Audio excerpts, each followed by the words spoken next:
6h-9h, la matinale week-end. Mathieu Rouault. Bienvenue dans votre nouvelle matinale week-end sur RMC 7h14. Vous réagissez évidemment, le 32-16 est ouvert. Notre débat avec vous.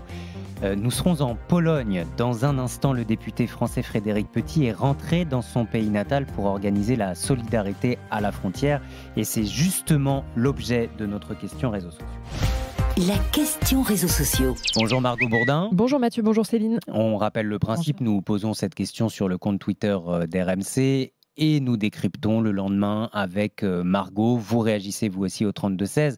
La question ce matin, est-ce que vous trouvez normal qu'on accorde une protection temporaire aux réfugiés ukrainiens ? Alors avant de vous donner le résultat de notre consultation déjà, c'est quoi cette protection temporaire ? Eh bien c'est un statut qui donne aux Ukrainiens réfugiés des droits de base, séjourner pendant 1 an en France, en Allemagne, en Italie ou dans n'importe quel autre pays de l'Union européenne. Jusqu'à présent, c'était seulement 90 jours. Un statut qui donne aussi le droit d'avoir un logement, de travailler, de toucher des aides sociales ou d'avoir accès aux soins médicaux. Cette protection temporaire a été décidée jeudi dernier par les 27 pays membres de l'Union européenne réunis à Bruxelles.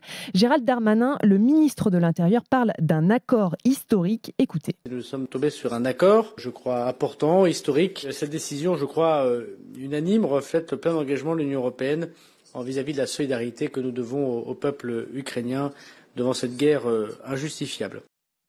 Alors, qu'en pensez-vous ? Tiens, j'ai déjà un message de Jean-Pierre sur l'appli Direct Studio qui nous dit des milliers d'Ukrainiens obligés de fuir.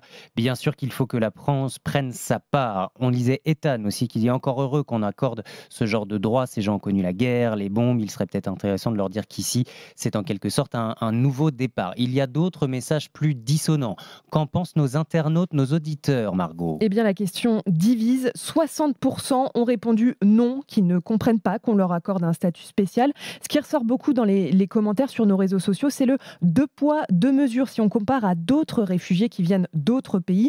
Un internaute souligne par exemple que les réfugiés syriens en France n'ont pas reçu le même traitement. C'est aussi ce que nous dit Samy. Pourquoi ne pas l'avoir fait pour d'autres réfugiés ? Je suis déçu des Français et je me demande s'il n'y a pas une raison de couleur ou d'origine.